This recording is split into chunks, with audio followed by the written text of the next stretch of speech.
সুন্দরবনের প্রান্তিক পাথর প্রতিমা যে গ্রাম পঞ্চায়েত, সেই পাথর প্রতিমা গ্রাম পঞ্চায়েতের জি প্লট, আমরা জি প্লটে যখন যাচ্ছি, জি প্লটের গোবর্ধনপুর মানে একেবারেই শেষ সীমানা। আপনারা বারবার দেখেছেন, আমি দেখিয়েছি, আমি শুনিয়েছি, সবকিছুই বারবার অঘটন যে ঘটে যাচ্ছে এবং প্রতি বছরই ঘটছে, নতুন করে ব্যাপার নয়। প্রতি কটালে ঢুকছে, প্রতি কটালেই ভেসে যাচ্ছে এবং এর কারণ দীর্ঘকাল 1-8 বছর নয়, বিগত 40 থেকে 45 বছর কোন রকম সেইভাবে কোনো ট্রিটমেন্ট হয়নি নদীবাঁধের ওপর বলেই এই এলাকার মানুষের অভিযোগ। এবং যার ফলে আস্তে আস্তে সম্পূর্ণ সমুদ্র তো গ্রাস করে ফেলছেই গোবর্ধনপুরকে, সেটা বারবার আমার মুখে শুনেছেন, এখনো আমি সেখান থেকেই বলছি।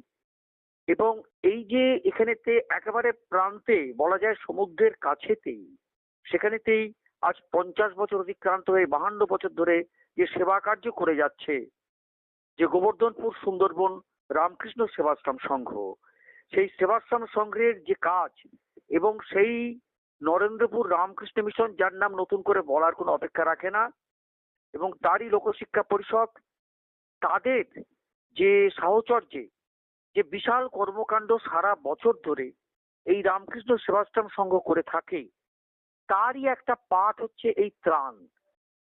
তো রামকৃষ্ণ মিশন মানেই তো এই কাজটা তো সবচেয়ে বড় কাজ, এটা তো বলার অপেক্ষা রাখে না। কিন্তু এই প্রান্তিক মানুষের জন্য ছুটে যায় নরেন্দ্রপুর রামকৃষ্ণ মিশন, তার যে লোকশিক্ষা পরিষদের সমস্ত মহারাজরা এবং সেখানকার যারা কর্মীরা যারা আছে, আধিকারিকরা যারা আছেন, এবং সেই সঙ্গে যিনি দায়িত্বটা নিয়ে পালন করে কাজ করছেন, অর্থাৎ এই সুন্দরবন, এই যে গোবর্ধনপুর রামকৃষ্ণ সেবাশ্রম সংঘের সম্পাদক প্রদীপ গাঁতাই মহাশয়, তিনি পেশায় শিক্ষক এবং সমাজকর্মী, এবং তিনি এই আশ্রমের সম্পাদকও বটে। তিনি যেভাবে কাজ করে যাচ্ছেন, আজকে 24টা পরিবার, আমি গতকাল বলেছি 24টা পরিবারের কথা, এবং সেটা 24টা পরিবারকে আমরা দেখাবার চেষ্টা করেছি। আজকে সেই 24টা পরিবার যারা আছেন, অর্থাৎ কিনা প্রায় 100-র মতো মানুষ, তারা কিন্তু ওই রামকৃষ্ণ সেবাশ্রম সংঘ আশ্রয়তেই তারা আছেন। সেখানে কি খাওয়া দাওয়া, সেখানকার সবকিছু ব্যাপারই তাদেরই তত্ত্বাবধানে থাকার জন্যই তারা অনেক ভালোভাবে আছেন। এবং যে অবস্থা দাঁড়িয়ে আছে, তাতে কবে যে গোবর্ধনপুরের এই অংশ পরিপূর্ণতা লাভ করবে, এটা খুব সন্দেহের ব্যাপার। তাদের মুখে শুনবেন, যারা ত্রাণে যারা আছেন, সেই আশ্রয়ে যারা আছেন, রামকৃষ্ণ আশ্রমের যারা আশ্রয়তা যারা আছেন, তাদের মুখে শুনবেন। প্রদীপ বাবুও বলবেন যে কিভাবে তাদের কর্মকাণ্ড চলে এই রামকৃষ্ণ সেবাশ্রম সংঘের, তার মুখেও শুনবেন। এবং যারা কিনা এই এলাকার, প্রত্যন্ত এলাকার যারা বানভাসী অঞ্চলের যে মানুষগুলো যারা এসে আশ্রিত সেখানেতে, তারা বলবে তাদের দুঃখের কথা, তাদের অভিজ্ঞতার কথা, তারা কিভাবে তারা দিন যাপন করেন সারা বছর ধরে।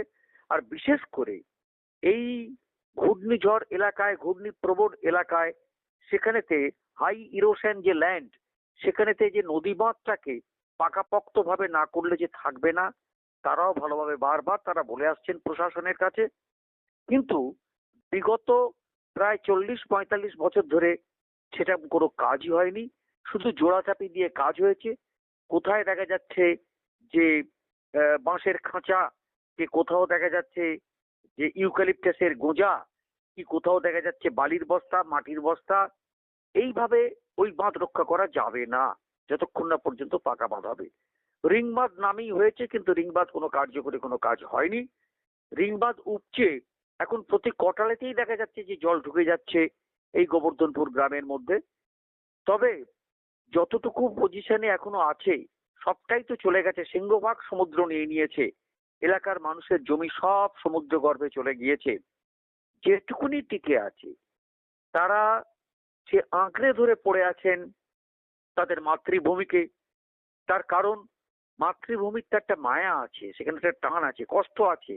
যোগাযোগ ব্যবস্থা থেকে আরম্ভ করে সব ব্যাপারেতে, পানীয় জল, যোগাযোগ ব্যবস্থা, সব দিকেই কষ্ট, প্রচুর কষ্ট আছে, ইলেকট্রিসিটি, সেই সব ব্যাপারে কষ্ট হলেও মাটি কামড়ে তো আঁকড়ে থাকবেই, স্বাভাবিক কথা।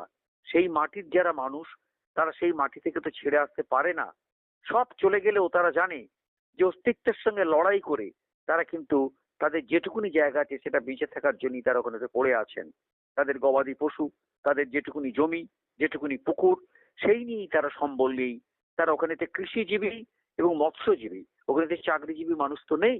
সুতরাং এই যে একটা গোবর্ধনপুর, এই গোবর্ধনপুর এলাকা কিন্তু এটা যদি ঠিক মতো বাঁধিয়ে সাজানো যায় তাহলে কিন্তু এর প্রাকৃতিক সৌন্দর্য দারুণ। এবং সুন্দরবনের একটা অন্যতম প্রাকৃতিক নৈসর্গিক একটা মানে সৌন্দর্যের জায়গা কিন্তু গোবর্ধনপুর। দেখবেন ঝাউ ভিতে দিয়ে ঘেরা সম্পূর্ণ, এবং সেখানে তার বালিয়াড়ি সবকিছুই রয়েছে। এত প্রকৃতি ওখানেতে উজাড় করে দিয়েছে, সেখানেতে এই ভাঙনটাই সবচেয়ে শেষ করে দিচ্ছে। এই ভাঙনের জন্যে তারা সরকারের কাছে বারবার অনুরোধ করে এসছে। বিগত সরকারগুলো প্রতিশ্রুতি ছাড়া কিছু তাদের কাছে মেলেনি।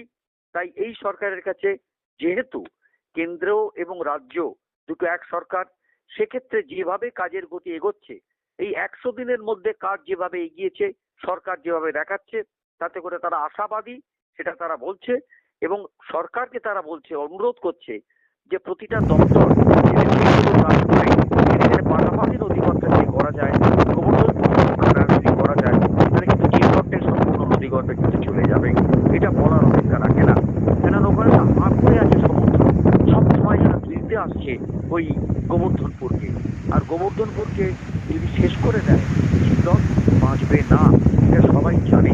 সুতরাং সেই হিসেবে গোবর্ধনপুরের উপর বাড়তি নজর দেওয়া হোক। এই ব্যাপারে দুঃখ, এই ব্যাপারে যে তাদের যে কথা, তাদের যে অসহায় অবস্থার যে ব্যথা, কিভাবে তারা জীবনযাপন করেন এবং কিভাবে এখন আছেন বর্তমানে এই ত্রাণ শিবিরেতে, অর্থাৎ কিনা এই গোবর্ধনপুর রামকৃষ্ণ সেবাশ্রম সংঘেতে কিভাবে তারা আছেন এবং কিভাবে তারা থাকেন, প্রত্যেকটা কটালেই তাই। সামনেই আবার সাড়াসাড়ির বড় কটাল আসছে, আবার তার আগে আবার পূর্ণিমার কটাল তো আসছেই, তার আগে আবার দেখা যাচ্ছে তারপর আবার কৌশিক অমাবস্যার কটাল আছে। এখন কটালের পর কটাল, প্রত্যেকটা 15 দিন অন্তর করে কটাল। তারপর বাড়তি কি, বাড়তি হচ্ছে ঘূর্ণিঝড়। আপনারা দেখতে পাচ্ছেন যে হারে বঙ্গোপসাগরের উপর নিম্নচাপ তৈরি হয়ে পরপর ঘূর্ণিঝড় সৃষ্টি হচ্ছে, তাতে করে আবহাওয়াবিদরাও রীতিমতো চিন্তা এবং পরিবেশবিদরাও তারা রীতিমতো চিন্তিত হচ্ছেন। কেননা প্রশান্ত মহাসাগরের যে এলনিনোর, সেই এলনিনোর ব্যাপারটাকে তারা বিশেষ করে ভাবাচ্ছে বলে বলছেন।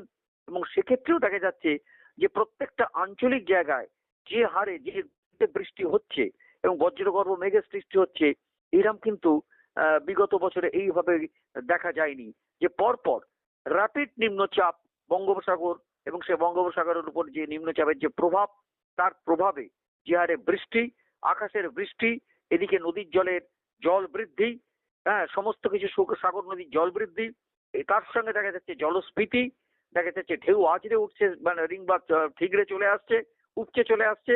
সেক্ষেত্রে রক্ষে করা খুব বিপদ, যতক্ষণ না পর্যন্ত উঁচু করে এবং পাকাপোক্তভাবে এই বাঁধ নির্মাণ করা যায়। এই বলেই তাদেরই অভিযোগ, তাদেরই কথা, তারাই বলছেন বারবার। এটা আমাদের কোনো কথা নয়। এলাকায় আমি রয়েছি, এলাকা বারবার বারবার আমি পরিদর্শনে যাই। কেননা এই এলাকা বিশেষ করে পাথর প্রতিমা সর্বক্ষেত্রেই যেন একটা অবহেলার শিকার হয়ে আছে, অন্তত আমার চোখে, আমার যা মনে হয়। কেন, অথচ পাথর প্রতিমার যে 15টা জিপি, এই 15টা জিপির মধ্যে সব বিচ্ছিন্ন, শুধু 3টে জিপি মূল ভূখণ্ডের সঙ্গে যুক্ত হয়েছে নিহাত ওই ব্রিজটা তৈরি হয়েছে বলে। সেটা আপনারা জানেন, সপ্তমুখীর ওপর। কিন্তু দেখা যাচ্ছে যে সবটাই যেতে হবে ওইভাবে। সেক্ষেত্রে আপনার এই রামগঙ্গা পয়েন্ট, আর একটা যে রামগঙ্গা পয়েন্ট থেকে যে যাওয়া, অর্থাৎ লক্ষ্মীকান্তপুর থেকে যে রামগঙ্গা, সেই লক্ষ্মীকান্তপুর থেকে রামগঙ্গা পয়েন্টে দেখা যাচ্ছে যাওয়ার জন্য যে লক্ষ্মীকান্তপুর থেকে আলাদা কোনো গাড়িরও ব্যবস্থা নেই। শুধু তাই নয়, লক্ষ্মীকান্তপুর থেকে যদি ট্রেন লাইনটাও যদি বিস্তার করতে পারে এই কেন্দ্রীয় সরকার এবং রাজ্য সরকার মিলে, রামগঙ্গা পর্যন্ত গেলেও অন্তত পাথর প্রতিমার মুখেতে গিয়ে তারা পড়তে পারছে, এবং সেক্ষেত্রে তাদের যাতায়াতের অনেক সহজ সরল হয়ে যাবে। এটা তাদের দাবি যে রেলটাও চলে আসুক অন্তত রামগঙ্গা পর্যন্ত। আর সেই সঙ্গে লক্ষ্মীকান্তপুর থেকে বহু যাত্রী, বহু অফিস কর্মী, বহু ছাত্রছাত্রী, বহু রুগী, তাদের সর্বসময়ের জন্য যেতে হয় রামগঙ্গার দিকে, যাতায়াত করতে হয়। রামগঙ্গা থেকে তারা কলকাতামুখী হতে হয়, কি ডায়মন্ড হারবারতে যেতে হবে। এই দিকে যেতে গেলে দেখা যাচ্ছে যে তাদের যদি ওই বাস সার্ভিসটা যদি ঠিক মতো করা যায়, যে বাস সার্ভিস যে লক্ষ্মীকান্তপুর থেকে সরকারি বাস চতুর্দিকে দিচ্ছে, কিন্তু যেসব জায়গাগুলো নেগলেক্টেড হয়ে আছে, অবহেলিত হয়ে আছে, সেখানে কিন্তু কোনো কিছু এইভাবে ঘটছে না, কোনো কিছু, কোনো বাস টাস কোনো কিছু নেই। এইভাবে সুন্দরবনের বিভিন্ন অংশে কিন্তু দেখা যাচ্ছে যে বাসের কিন্তু নেই, সরকারি বাস নেই। এটা যদি আপনারা দেখেন তো দেখতে পাবেন যে একেবারে গড়িয়া থেকে টানা চলে যেত বাপুলি বাজার, যে বাস যেত, প্রাইভেট বাস যেত, দীর্ঘকাল সে বন্ধ হয়ে আছে। ওখান থেকে কোনো বাস নেই। এই যে রুটে, এই যে রুটটা লক্ষ্মীকান্তপুর রুটটা আমি বলছি, শিয়ালদা থেকে লক্ষ্মীকান্তপুর এখন এক্সটেনশন হয়েছে নামখানা পর্যন্ত, মানুষের ভিড় প্রচন্ড পরিমাণে বেড়ে গেছে।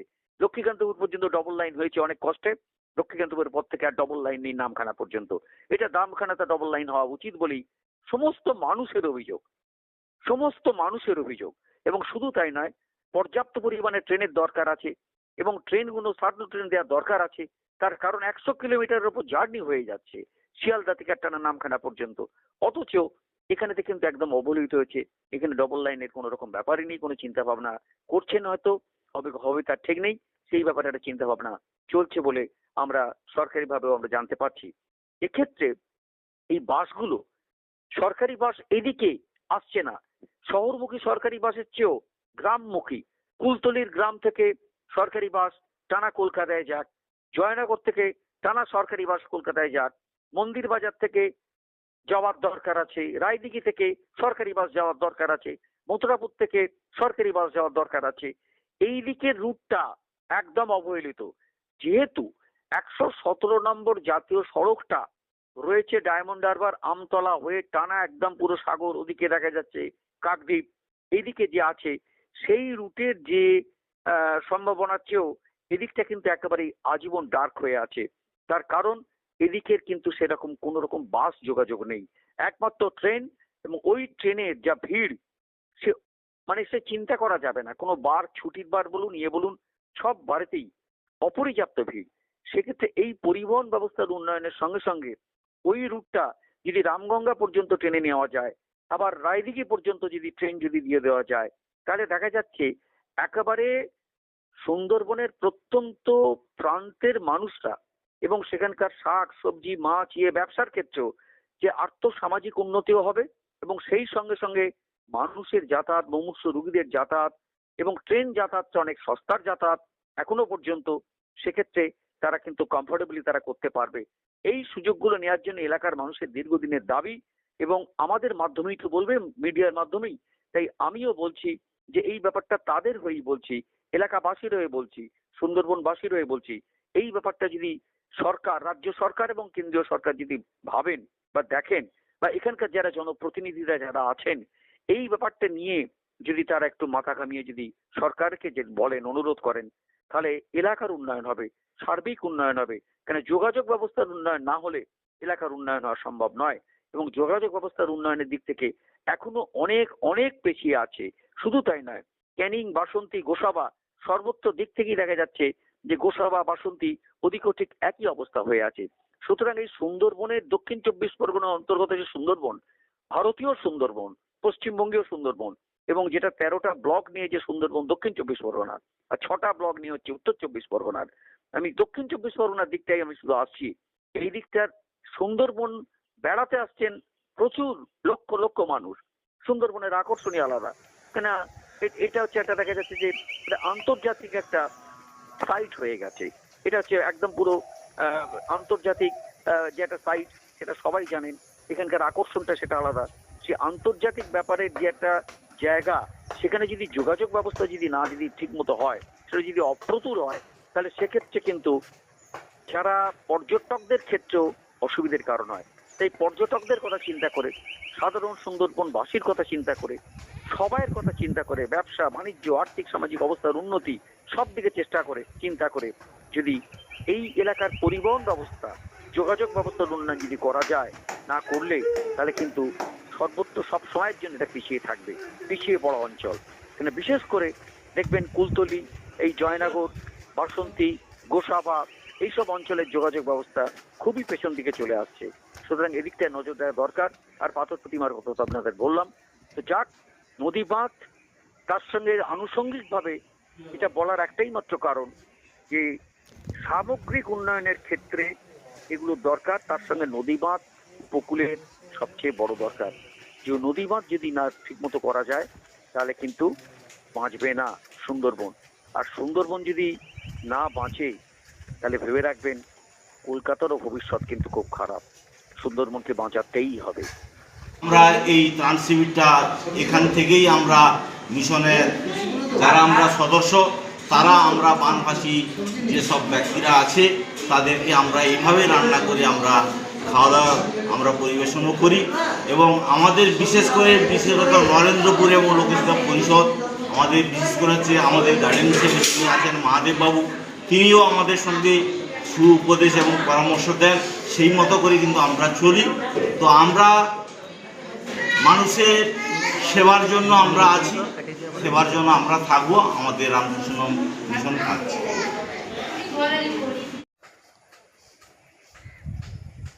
সুন্দরবন রামকৃষ্ণ সেবাশ্রম সংঘ এটি পাথর প্রতিমা ব্লকের জি প্লট অঞ্চলের একেবারে দক্ষিণ প্রান্ত গোবর্ধনপুরে অবস্থিত।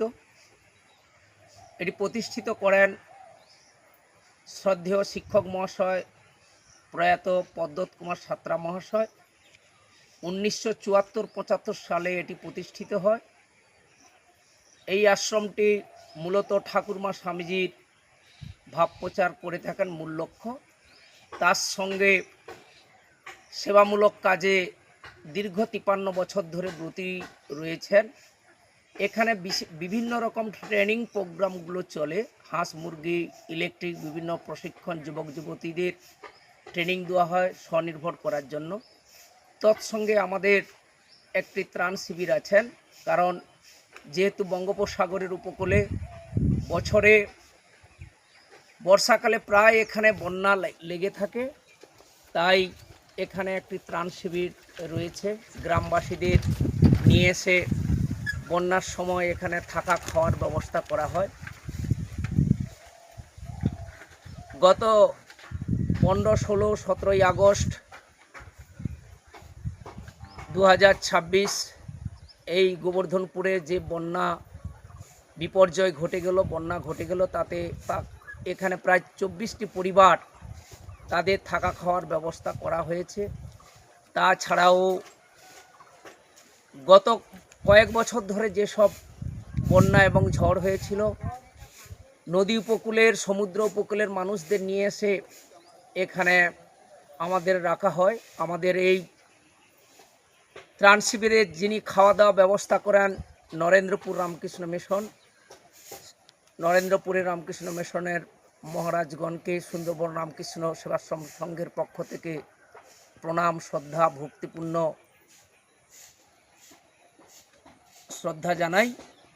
তৎসঙ্গে আমাদের ত্রাণ শিবিরটি প্রায় 30 লক্ষ টাকা দিয়ে যারা দান করেছেন রেজারেকশন সংস্থা, তাদের যেসব কর্মকর্তা বিশেষ করে মহুল মুখার্জি, তৎসঙ্গে সুনীল গুহ, দেবাশিস,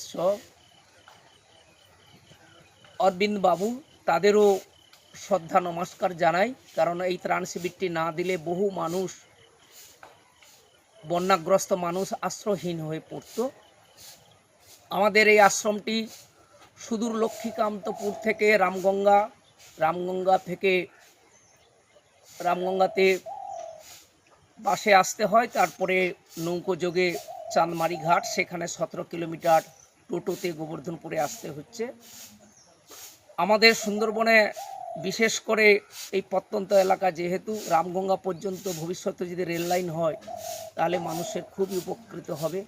এবং পাথর প্রতিমা রাক্ষসকালীর সংযোগস্থল যুধিষ্ঠির জেনার ঘাটেও যদি একটা ব্রিজ হয় তাহলে এই গোবর্ধনপুরের যে নিউ বকখালি পর্যটনটি গড়ে উঠেছে সেটি খুবই মানুষের যাতায়াতের সুবিধা হবে এবং সরকারের খুবই পর্যটন থেকে খুবই উপকৃত হবেন। আর আমরা ঠাকুরমা স্বামীজির কাছে আশীর্বাদ চাই যাতে মানুষের সেবা করে যেতে পারি। কারণ স্বামী বিবেকানন্দ বলেছেন, জীবে প্রেম করে যেই জন সেই জন সেবিছে ঈশ্বর। আমরা যেমন ঠাকুরমা স্বামীজির ভাব প্রচার করব, তেমনি নিঃস্বার্থভাবে যাতে সাধারণ গরিব দুঃখী ত্রাণবাসী মানুষদের আমরা সেবা করতে পারি, তার জন্য ঠাকুরের কাছে আশীর্বাদ চাইছি। নমস্কার।